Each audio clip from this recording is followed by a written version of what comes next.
Bapak waktu saya pegang ini aja Pak, saya bingungnya gini, ini pakai jepit gimana kita nggak susah ya Pak, kita nggak tahu ya. Jakarta Amateur News, gelombang gejolak politik dan sosial yang tengah melanda tanah air kembali mencatat sebuah episode yang menarik perhatian publik. Kali ini kisahnya datang dari Tanjung Priok, Jakarta Utara. Tepatnya dari kediaman seorang anggota DPR RI nonaktif sekaligus politisi Partai Nasdem, Ahmad Sahroni. Setelah peristiwa penjarahan yang sempat mengguncang rumahnya pada Sabtu 30 Agustus 2025, salah satu barang mewah yang sempat raib akhirnya kembali. Barang itu bukan sembarangan, sebuah jam tangan bermerek Richard Mille yang nilainya ditaksir mencapai miliaran rupiah. Kronologi pengembalian jam tangan mewah tersebut berlangsung pada Minggu, 31 Agustus 2025, sekitar pukul 17 waktu Indonesia Barat. Informasi ini dikonfirmasi langsung oleh Ketua RW 06 Kelurahan Kebon Bawang, Sugeng, yang hadir sebagai saksi dalam proses serah terima. Sugeng menegaskan, barang berharga itu dikembalikan oleh orang tua pelaku kepada pihak Ahmad Sahroni melalui perwakilannya, yakni Imanuddin. Sudah dikembalikan. RT RW hanya hadir sebagai saksi. Orang tuanya datang, lalu menyerahkan langsung kepada pihak Pak Sahroni melalui Bapak Imanuddin, ujar Sugeng saat ditemui pada Senin 1 September 2025. Sebagai bentuk legalitas, dokumen resmi berupa surat penyerahan juga dibuat dan ditandatangani oleh pihak terkait. Sugeng menambahkan bahwa dirinya turut membubuhkan tanda tangan pada surat tersebut sebagai saksi. Saya juga tanda tangan di surat penyerahan itu. Jadi semua ada catatan resminya, jelasnya menegaskan. Kisah pengembalian itu bermula ketika orang tua pelaku yang mengambil jam tangan tersebut melapor kepada Sugeng sebagai ketua RW setempat. Dari situlah jalur komunikasi dibuka. Sugeng kemudian menghubungkan laporan tersebut kepada perwakilan Ahmad Sahroni, yakni Imanuddin. Dalam hal ini si ibu, orang tua yang mengambil jam, melapor kepada saya. Lalu saya hubungkan ke Bapak Imanuddin, kata Sugeng. Ia memastikan pelaku yang mengambil jam tangan tersebut adalah warga Kebon Bawang, Jakarta Utara, dan masih berusia muda. Setelah menerima laporan, Sugeng berkoordinasi dengan pihak RT untuk memastikan penyelesaian dapat berjalan lancar. Mereka lalu membawa orang tua pelaku ke kantor kelurahan agar proses serah terima bisa difasilitasi secara terbuka dan sesuai prosedur. Kami bawa ke kelurahan supaya resmi, jadi bukan sembarangan penyerahan. Semua ada saksi, ada surat, ungkap Sugeng. Meski menyaksikan langsung pengembalian jam tangan Richard Mille, Sugeng mengaku tidak mengetahui secara detail terkait barang-barang lain milik Ahmad Sahroni yang disebut ikut hilang saat peristiwa penjarahan. Selain jam tangan, saya tidak tahu. Bisa jadi ada barang lain, tapi yang saya saksikan hanya jam tangan ini. Kalau yang lain, mungkin ada tim khusus dari pihak Pak Sahroni yang mengurusnya, tuturnya. Kilas balik peristiwa penjarahan. Untuk memahami konteksnya, publik perlu kembali ke peristiwa yang terjadi pada Sabtu sore, 30 Agustus 2025.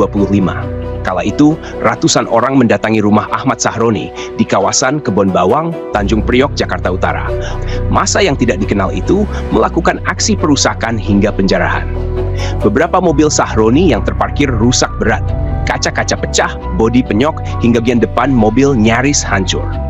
Tidak hanya kendaraan, furnitur rumah juga hancur. Kaca jendela pecah, dan sejumlah barang berharga dilaporkan hilang. Penyerangan tersebut terjadi di tengah meningkatnya ketidakpuasan publik terhadap Ahmad Sahroni.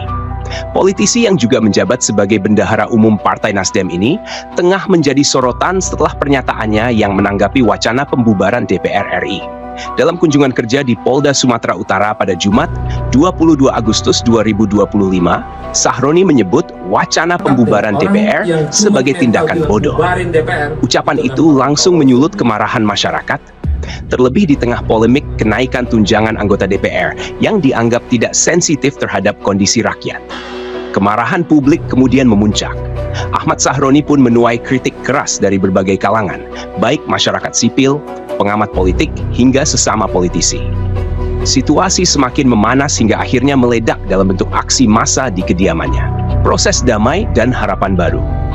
Kembalinya jam tangan Richard Mille ini setidaknya memberikan sinyal positif bahwa ada upaya penyelesaian damai di tengah situasi yang penuh gejolak.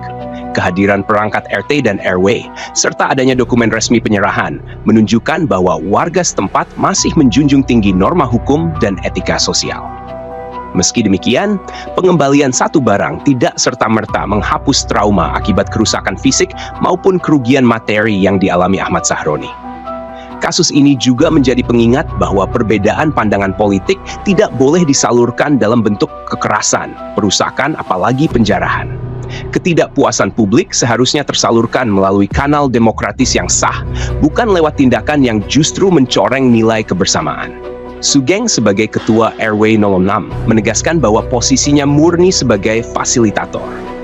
Ia berharap langkah orang tua pelaku yang mengembalikan barang bisa menjadi contoh bagi pihak lain yang mungkin masih menyimpan barang hasil penjarahan. Yang penting semuanya bisa dikembalikan.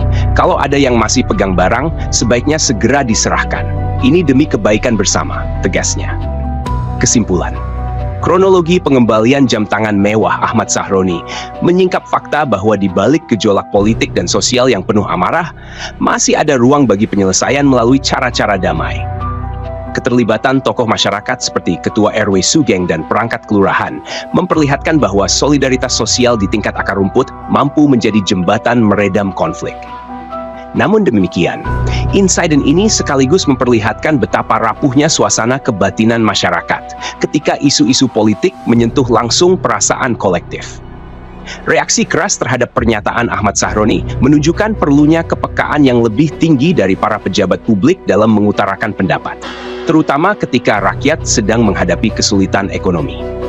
Saran pertama, bagi para politisi dan pejabat publik, penting untuk lebih berhati-hati dalam menyampaikan pernyataan.